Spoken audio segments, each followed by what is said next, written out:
Good morning, everyone. Welcome to Amir's podcast. I'm your host, Amir Ardabilly. Today I'm sitting with a very good friend of mine that I've known for a long, long time, another fellow martial artist and a master in several different arts. And, he's not just a martial artist, he's a coach, he's a fighter, but he's also a survivor. He's a true fighter. He's a man whose entire life has been shaped by discipline, sacrifice, and unbreakable will and spirit. Today I have the honor to have Master Michael Yanez. Am I saying your name correctly, sir? Yep, that's it. All right, great to have you, my friend. Good to see you. It's been a long time. Absolutely. All right. I didn't see you for a long time until we were both at the Hall of Fame event about a month ago or so. Yes, Is that yeah. right? And congratulations on your inductions. I know you've been inducted several times to several Hall of Fames in martial arts. Also, I know you're a 50-degree black belt in Jiu-Jitsu, which is a huge deal in the Brazilian Jiu-Jitsu to be a 50-degree. How long have you been training, if I may ask? Since 96 in Jiu-Jitsu. Since you were 6 years old? No, since 96. 1996. 1996 Wow. in Jiu-Jitsu. And then I've been wrestling since I was 12. Well, I know that. I know you've been wrestling for a long time. I've seen your videos. I've watched some of your, some matches. And you have a title that they call Highlander. Yes. Michael. Where does that come from? How did you get that? A lot of people try to tie it up to the movie, and which kind of worked. I was just like, yeah, that's what it is. I wish I would have been that clever, but really, I wanted something unique, but something that identified to where we were. And when I received my black belt, was when I went from Team Popovitch, from my instructor's name to basically something that I created. And I felt it was only fair once I became a black belt that I was starting something a little bit more catered towards me. And it was in Louisville, Kentucky, in an area called the Highlands, and I lived there, and it was like a very trendy area, still is, and I opened a gym in that area, and basically all kind of like hung out in that area, lived around that area. So then Highlander Fight Team is how it all started right there. That's amazing. And actually, I think that name goes very well with you. yeah, I it can fits, see that. It fits. You and I have known each other for quite some time. I've been in Tampa Bay area for 41 years, and I don't know how long you've been here in Florida. 17 years now. 17 years. So I think we've known each other just as long as you've been here. I knew exactly who the players were when I got here. Yes, sir. Yes, sir. And I remember you actually. So you also have trained fighters, stand-up fighters. We just realized that one of your fighters that used to train with me used to train with you, which is amazing because we share a lot of the students that they go in a circle of training with different instructors, and I'm cool with that. And I think it's interesting to know that Patrick trained with you. I know you also trained with Mr. Rick Martin in Okinawan Karate, but he was a very good stand-up fighter. Did he do jiu-jitsu as well with you? Oh yeah. I mean, he. His first MMA fights were with me. Yeah. And I forgot how I think I met him through XFC. Yeah. And when I branched off from the XFC, he sought me out and got on the team with the rest of the guys that I was doing. We were doing a lot of competition at the time. And the thing was, I came from Kentucky, and then at the time, Florida only had pro MMA. Like you couldn't have, there was no amateur in Florida at the time.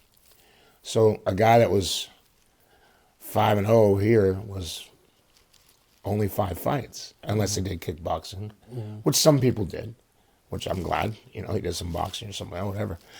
But for some guys to go straight from the practice mat to pro level, I felt there was a big disconnect.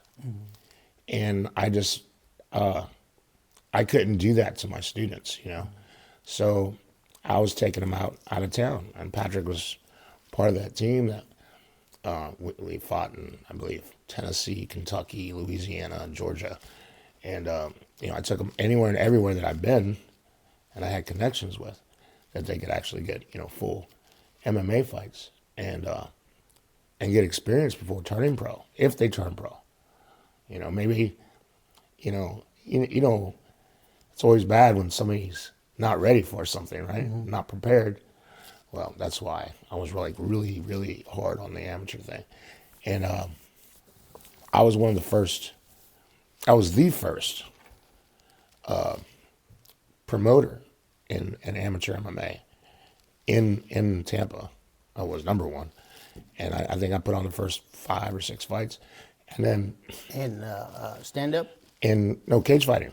Cage fighting. Amateur MMA. I was the first. Wow. Yes. I like that. I had, like I said, I had the first 6 shows.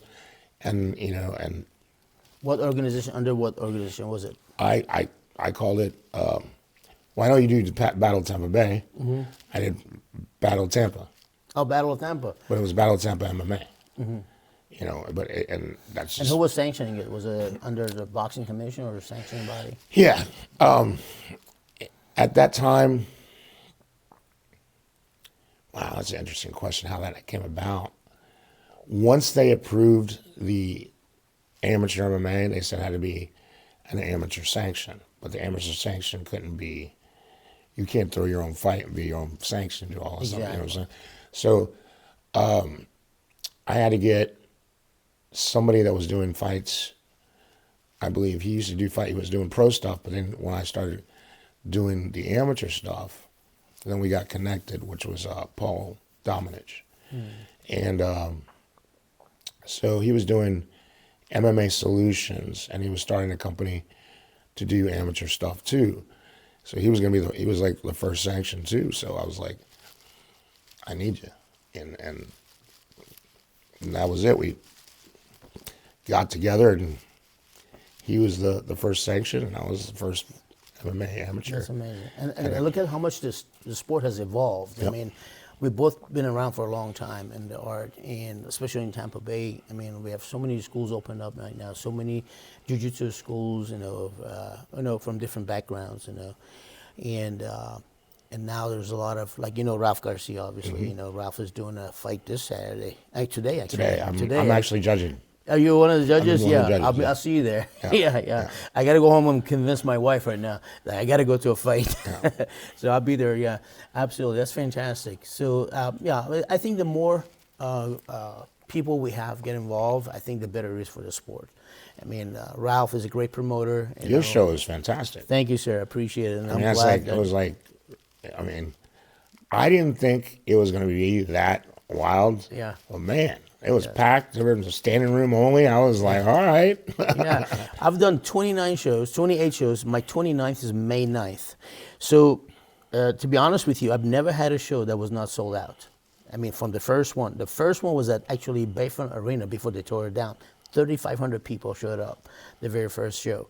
And we had a lot of big name and kickboxing at that time. Bill Wallace, Joe Louis, Rick Rufus, some of these fighters came and they were with us the first time. But I tried to promote amateur shows in a professional setting. If you notice, when he came to my last fight, everything was on time. There were no delays. Everything was scheduled properly. Good crowd, good people, and good fighters for amateur level. Now, you did have training also to stand up. Is that right? Because you train a lot of fighters. I remember you brought a fighter to one of the Battle of Tampa Bays once. So you've trained a lot. I kind of winged it. And I mean, I know it's kind of people are like, what? You winged it. I was like, well, yeah, kind of. When I was into wrestling and I was kind of a scrapper, so I was a very aggressive wrestler. And, I got in a lot of fights in the schoolyard. I grew up in Miami. You couldn't make it out of the 4th grade without fighting 10 times in 1 year. It was just the way it was. Well, you were naturally a fighter, so you took that fighting spirit and turned it into, mixed it with your martial arts and combat with jiu-jitsu and everything, Yeah, I just, I didn't like getting beat up. And I got beat up a lot, I was a taller kid, so I was always picked on since, forever. And, I got into wrestling. I saw a neighborhood kid. His name's Timmy Fig, and he was 1 year older than me. and I saw him get in a fight after school, and I mean, they came up, and the guy that I knew that he was fighting, I knew he knew kickboxing. I was like, oh, this is gonna be good. And I was like, oh, I'm putting all my money on this guy. And then this Timmy kid came over and was like, I just got in, picked him up, threw him down on the concrete, and the fight was over. And I said, I want to learn that. I want to learn how to wrestle. And it took me a little bit to get over, what you're wearing, the singlet and the spandex and all that other stuff, But once you get through that, it's really fun, It was really, did a lot for me, changed my grades, changed everything I did in life, actually. That's amazing. Let's go back to jiu-jitsu. You done Brazilian Jiu-Jitsu, is that correct? I know your instructor was Mr. Popovitch, you said? Yes, Popovitch. I think I was talking to Rob Kahn yesterday. Rob spoke very highly of him. He said that he was one of the true martial artists, true jiu-jitsu masters. Yeah, they competed before. Yeah, he told me. He said they competed before, and he said he had a lot of respect for him. And he speaks very highly of you as well, And he was excited to know that you're coming to the, to the podcast today.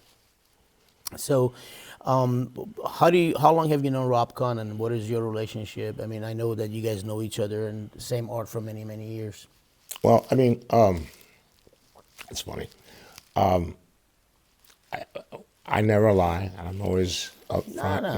And I guess I come off kind of brash at times, but I think people confuse that with I'm just really confident about myself and what I can do, and I think I'm a nice guy if you get to know me. And but when I first moved here, I came here with XFC, and they brought me here from Kentucky, and even though my training's from South Florida, so I already understood Florida, but most of my stuff was South Florida.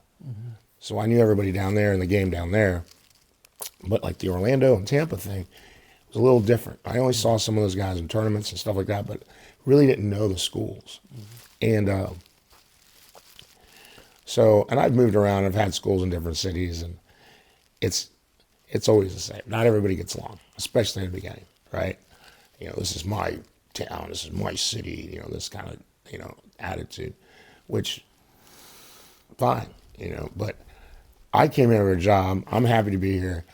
All of a sudden, I'm like handing out business cards, and I get, thrown back at me, and like, or we're with RFC, not XFC. And I'm like, they're just promotions. Yeah, I swear to God. I was here a week, maybe. And then of course, everyone's dropping names. And I don't know everybody. I'm not supposed to, I guess, whatever. I just got here. And then, of course, his name, Rob Kahn. And it came up, and then, of course, my name started. I was a new kid on the block. And so, yeah, I wasn't very welcomed, By Rob or by everybody. By the people? I would say everybody. Well, you know what? I mean, unfortunately, this kind of politics and garbage exists in martial arts.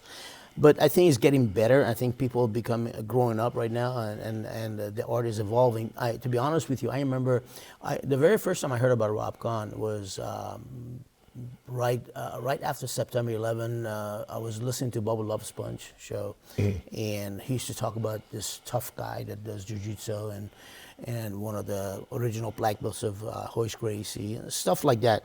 And I didn't know who really Rob Kahn was, and I started watching some of the videos. I didn't know what to think of him because, you hear mixed different things. But now that I'm very close friends with him, and I realize that you should never listen to people. Like, for example, I would have never known how great you are, how nice you are, until I met you. I mean, you were always nice to me and respectful to me, and it goes both ways, It's a two-way street. So I think until people give me a reason not to like them, I don't listen to the garbage people say. Because, for example, I talked to Rob about you, that you and I, known each other for. I mean, Rob had nothing but great things to say. I'm being honest with you. And none of you need to lie because you don't lie and he doesn't lie. It's just the fact that a lot of the politics and garbage goes on out there, and actually, I think we should ignore it, as far as I'm concerned. No, we should do it as a society. Well, yeah, I mean, I have learned to, make up my own mind and my own judgment based on what I see. When I see you come shake my hand at the Battle of Tampa Bay, I was happy to see you. I was happy to have you on my event. By the way, you're invited again, May 9th. They'll put it in your calendar. I'll be there. I would have you in a VIP. But see you at the Hall of Fame. To me, I take a lot of pride and I love it because we both grew up in the same city for a long time and being part of a very strong community of martial arts. And I think it's great. I think more people should learn from that. And I never took it personal. Like some people do. When they take it personal. I'm just like, I don't take anything personal. I've been a bouncer since I was 18, and I've thrown many, many people out of bars and gotten in fights and stuff like that. But I never take it personal. Yeah. Like I always say, you can come back tomorrow. I don't know if I know in the last fight, your Battle of Tampa Bay, were you there when I started talking before the fight in the ring? In the very beginning? Yeah, beginning. No, I missed it. Okay, so I said something. This is interesting. I want you to hear this. So when I came to the United States in 1985, it was a Pinellas County Martial Arts Association. MMA didn't exist at that time. No, but I was at the Hall of Fame. I heard you talking at the Hall of Fame. Yeah, you're in the Hall of Fame. But not at the Battle of Tampa Bay. But there's an interesting thing I want you to know is that I said, and when I came to the United States, I couldn't speak a word of English. I was new, it was a culture shock. I have to learn everything and get to know people. I was a good martial artist, came as a national champion to the United States. Now, in a whole new country, I'm a small guy, So I go to the Pinellas County Martial Arts Association, a bunch of martial artists that they're still in Tampa Bay. I'm not going to mention their names. That basically, they wouldn't even look at me. They wouldn't even make eye contact. They wouldn't shake my hand. They were very rude, disrespectful, kind of racist, prejudiced. And I told myself, I told my brother, I said, you watch. One day, I'm going to have the biggest show, and every one of those guys is going to be there. And guess what? And then that last Battle of Tampa Bay, it was interesting. I got in the ring, and I said, guys, you know how you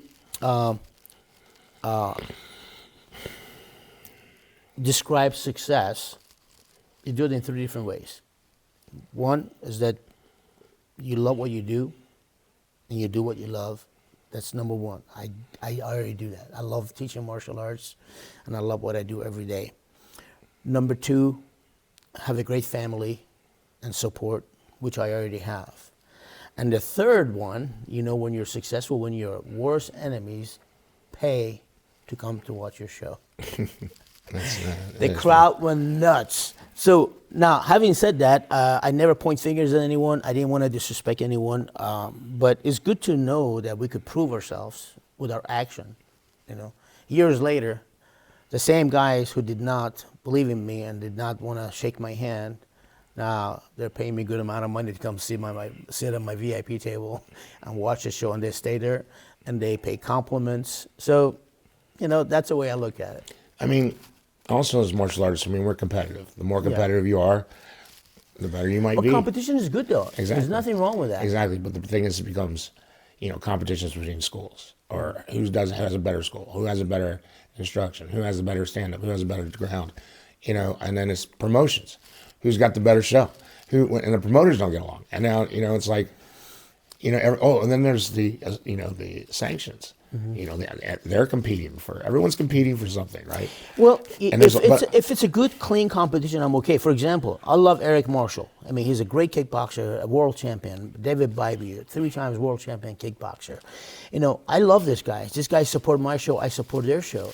I love Ralph Garcia. He's a respectful man. He's been on my show several times. Any good promotion, I support. I think the more good promoters we have, the better it is for the business. And let me tell you what I say. What I think about competition. Competition is like when you want to buy a car. When you want to buy a car, you go on US 19, where all the car dealerships are. Is that right? Mm-hmm. I promise you, the person who buys Rolls-Royce or Bentley, they never go to a Kia dealership. And the Kia buyers never go to Mercedes dealership. Every dealership has its own people that they want that particular brand. Is that right? It's the same thing with martial arts. If somebody wants Bentley, they go to a Bentley martial arts. You know, want top jiu-jitsu school, you know where to go. There are a couple of good top jiu-jitsu schools you could go to. Is that right? It's a good analogy. I like it. It makes sense, isn't it? Because all of us have our own. There's plenty of food and bread and butter for everyone to eat. There's no reason for fighting. We let the students to be the judge, because the bottom line is this: Amir wouldn't be in business for 41 years just for being Amir, because it doesn't mean anything. I've been in business for 41 years. That's impressive. Thank you, sir. There is a reason for that, because, and again, I'm not trying to sound conceited. I look at it this way: I must have done something right that I have students who've been around for 30 years, 35 years, 40 years. For me, I don't call it luck. I call it hard work and ambitions and passion. Same thing with your success, what you have done. I mean, you've been in Tampa Bay area, and everybody knows who you are in the field of jiu-jitsu and wrestling, and you have created a great name. Same thing with Rob Kahn. Rob Kahn has a very well-known reputation for his background. Same thing with Matt with Tampa Gracie. Matt, right? Yeah. I mean, these guys are great, and I think we all could get along and support each other. And the people that are not respectful and they don't want to support, I don't even bother. I mean, going back to Rob and us and our connection, is that I wasn't, again, received well when I first came here, but whatever. It's a lot of competition, a lot of this. Yeah. And then, but I stuck to my what I do, and had my school, had my students, and guess who I have to go against? I got to go against his students too. I mean, who's my competition? Well, it's the same thing on the students on the mat. Yeah. But I felt like I kind of proved myself as an instructor, and I proved myself as a coach, and with my convictions and doing shows, and then doing the first amateur shows, and Rob Kahn's students, and Gracie Tampa's on my card, and I'm competing with their guys and everything else, and I ended up being like kind of friends with a lot of his students, and I was like, I can't say anything bad about anybody. That's amazing. They're very competitive, and so am I. Yeah. So it's okay. And we love that. I can't dislike somebody that's exactly like myself. And then honestly, later on, fast forward, we were at a weigh-in, and Rob was there, and I said, Rob, come here, let's do a shot. Let's talk a little bit. So we sat down, we talked, and I just realized that we were so much alike. We liked the same stuff. We liked this. We liked bourbon. We just talked about shows and movies and things, and jiu-jitsu and competition, and sometimes it's just like you're maybe too much alike, and that's why, because sometimes you're a little butt heads. But no, he's great, and he's built a lot, and even students come and go, and sometimes they're really good guys, and they're really good at what they do, and maybe they don't leave so nicely, but they're kind of like your stepchildren, right? You never want them to fail. Yeah. You might not get along with them anymore, but you don't want them to fail, and you're always proud of them, even if they're not your student anymore. And so I kind of look at it that way a lot. Yeah. And it's really that's a great attitude to have, because as we all getting older, none of us we all of us are. Well, I didn't think like that forever. Yeah. I mean, I got to the wisdom got me to this point. Absolutely. As we get older, we set the ground for our students and the younger generation. Hopefully, we become good role models for them, so they look up to you, they look up to me, Rob, or anyone else who's been around for a long time. Now, the next generation, we want them to be nice, and, be competitive, but be respectful, and. Which I was prided myself that anybody that would meet my students were always like, and I hear it time and time again. Your students, got neck tattoo and this, that. There's like, but they're always so nice and respectful. Yeah. I was like, they have to be. Yeah. There's no way you're not gonna get good with me and the sport. I'm not gonna weaponize some assholes. Exactly. You're not going. No. That's fine. That's why we have podcasts. No. I truly agree with you because you don't want to. Yeah, you don't want to weaponize someone who's going to have a bad attitude, who's going to go out and hurt someone. Right. And no, I appreciate it and I respect that. Not to change the subject, I want to talk to you about something that I know that is very heartfelt and if you don't want to talk about it, it's fine. But I know that you just survived a very bad case of cancer. Would you be able to talk about that a little bit? Because I know to me that's a real absolutely. war. That's a real fight that you had. I mean, to me that's the toughest fight anyone could ever have. Because I watch you on social media when you were posting when you were very sick. You had really bad days, and then you have some better days. It was breaking my heart. A lot of people were praying for you. I mean, all of us were praying for you. And but I know that you beat cancer and you're free of cancer now. Yes. Is that correct? Just got the okays from the doctor this last That's week. amazing. So tell us what happened, and exactly. Well, I guess life happens, and you kind of like, you got your job, and you got your girlfriend, and you got your, your dogs, and you got your school and your gym, and you got whatever you got going on, and you kind of just keep on going and going and going, and you're like, hey, I'm getting a little older, maybe I might want to go to the doctor and check myself out. I was getting ready to turn 50, and I'm like, okay, maybe I should get really serious about my health because I'm definitely not young. Were you anymore. seeing any signs? Nothing. It just out of nowhere you Nothing. went to. Any sign that I had was something like that you could always chalk up as being, I'm getting older. This is what happens. You slow down, and that's that. And I definitely had gained a lot of weight, and it was harder to come off. And then I was type 2 diabetic, and I needed to get on top of all that. And even though I didn't have any symptoms, I knew it would eventually catch up. And I didn't have insurance for a little while, so that was a big thing that was holding me back. And then I finally got insurance, and then I was like, all right, schedule my appointment, let's go in there. And I wanted to get it all done before I turned 50. And so I'd have a game plan rolling into my 50s. And no, it was not a good time with that doctor. Oh my God. It was like, they were like, oh, well, what's this? How long has this been? I was like, well, my lymph nodes are swollen. I was like, well, yeah, they go down, whatever. But he says, well, how long has it been since these have gone down? I was like, well, I couldn't really tell because I was a big dude at that time, so now I'm kind of fat. So, it kind of hit it.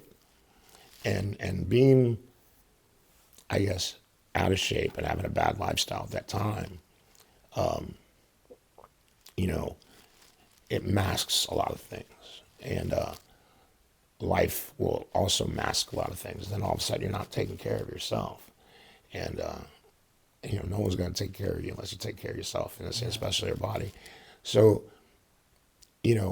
at that time, I had nothing. And then all of a sudden they're like, well, we need to check this. Let me check this. And down the rabbit hole I went. I went from, yay, I'm turning 50 to like, within 3 weeks, they were like, oh, it's stage 4 cancer, stage 4C. Wow. So every stage has A, B, C. So Yeah, the worst. they said stage 4C, and I'm like, what? And I'm like, come on, like, really? Okay, so, and then it like started to kind of dawn on me, like actually sink in. And, the first thing I thought, I was like, well, I gotta stay alive long enough for my dogs. It was like so like simple in my head to think like that. I was like, okay, I gotta stay long enough alive for my dogs. I gotta wrap some things up. Wait a minute, I need more time. And it was literally in my head, like I need more time. I'm not gonna have enough time. Wow.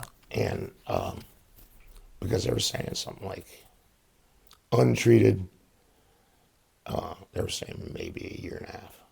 Wow. And they said even treated, they don't know. And in fact, my main oncologist was like, he felt that I should have went palliative care because he was like basically too far gone. It was already traveling to brain, my ear. So I thought I had like, wax in my ears. I couldn't hear it or whatever. No, the cancer had gone through my lymph nodes. The lymph nodes were swollen so much it was pushing up against my ear canal. Wow. So I couldn't hear because of that. And so when I saw the scans, it was like, and I like horror movies, but in the doctor's office, they got these huge TVs in 4K, and he turns it on. I was like, do I have to look at it, Doc? And he's like, no. He turns it off, and I was like, I know it's bad. You know what I mean? I don't need to see it. Just tell me what's up. Tell me what I got to do to it. And then he's just discussing options, and I just said, well, I have to fight it. There's no way I'm not gonna fight it. And if it doesn't work, I'll be dead anyway. Who cares? I shouldn't have to worry about if I'm gonna live or die. If it's gonna feel like shit before I die or whatever that. The point is, I have to fight it. I can't accept it, And Well, that attitude right there, that's the reason you're here. I love that. and somebody up there is watching you, obviously. and my personality has always been that. And as a martial artist and as a wrestler, I don't accept no. And I always feel that there's a way. There's always a way to get out of a move or counter a counter to counter. And there's always a way. And I've applied that philosophy to every aspect of my life, no matter what it has been. And when I got sick, I will say this, in my head, I was like, everything I've done in life with wrestling and martial arts and the training and the preparation and this, that, and the other, and all that knowledge, everything prepared me for what I'm about to go through. And I had to know that. I had to understand that no matter what type of pain was about to happen, I've had worse. And I kind of like, that statement was kind of true, but I've never had that much pain in such a short amount of time. And it was horrible, absolutely horrible. Yeah, it's physical, emotional, spiritual, and every level. Well, I can only thank God that you're here and that you're with us. I remember it was a time that I was afraid to turn my computer on. I'll be honest with you. Even though we were not like the closest friends or anything, but I've known you for a long time. Right. And I'm looking at this, well, I don't want to, I hope I don't hear bad news. I'm just so happy, so pleased. And you had tremendous support. You have a lot of good friends. I noticed a lot of good people on your side. All martial artists. And I love the fact that all wrestlers, all students. Yeah. And I will say this about getting sick. You lose people right immediately. And it was a good experience kind of in a way, because you kind of realize who really is there for you. Exactly. And who's full of shit. And people put you in the grave faster than you think. And you're like, I've known these people. For years, I've known these people. And I had friends that were like around me daily. And then what? I get sick and it's like, what am I, a leper now? And for some people, it's very hard for them to deal with death, and I get it. But I've never been one to apologize if I was wrong. And I've given plenty of people opportunities to do that, and because life is too short. You don't need those kind of people. Life is too, or exactly. Yeah. Those people don't need to be in my life. No. But, I am truly, genuinely happy that you have survived. And I always follow what you write, because I'll be friends on Facebook.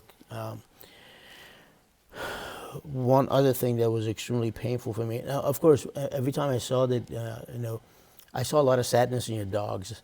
even they could feel it. I mean, Oh, they yeah. were the best support for you. I believe Absolutely. They were just those two the dogs that you have. Just you could see there in their eyes how much they love you.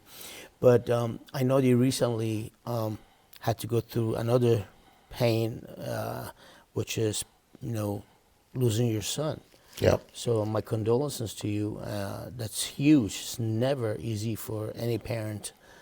I cannot even imagine. I mean, if my daughter gets a headache, I'm gonna die. I don't know how you're able to handle all this level of pressure and this amount of hardship.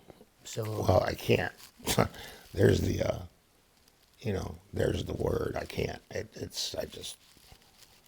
But, what's the alternative? You got to keep going. well, you got to keep going. And I mean, with beating cancer and getting through it and kind of by basically resurrecting myself as a human being and from this avatar situation where I don't recognize the person in the mirror to, getting my weight back and muscle back and getting better. And it's still very, very hard, from the cancer. It's still going through a lot of side effects and things like that. And, but,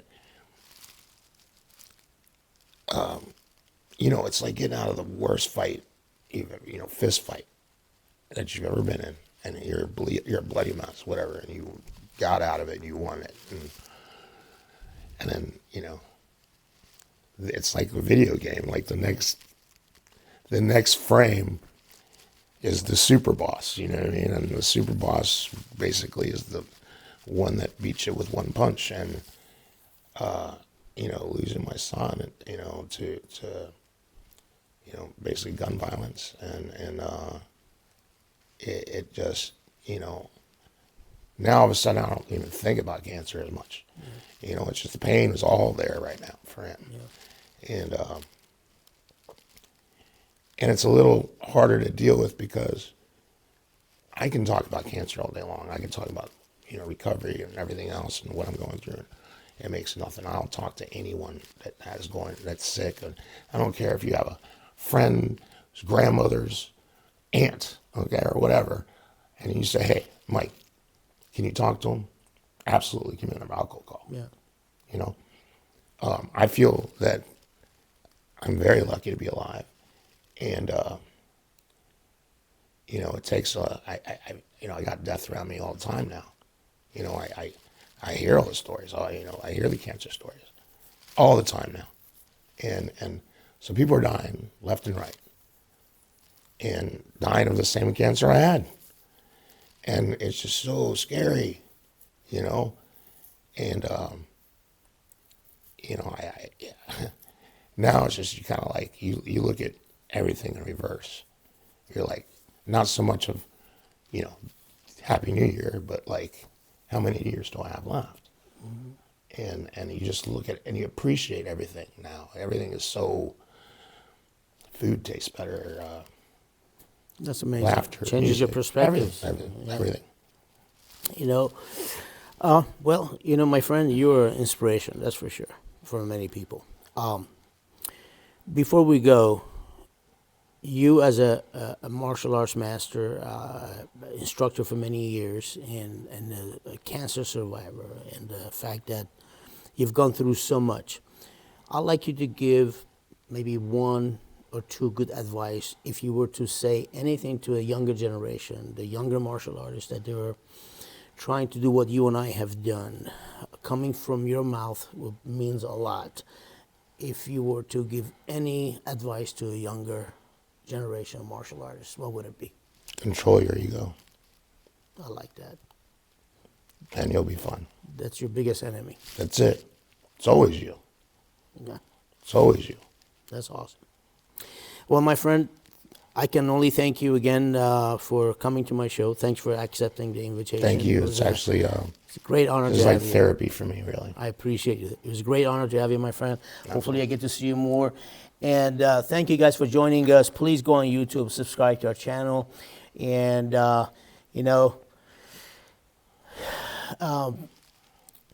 having the opportunity to meet people like Sensei Mike, is extremely important. I think we should sit down and talk to people like him with that level of experience and learn what it means to survive.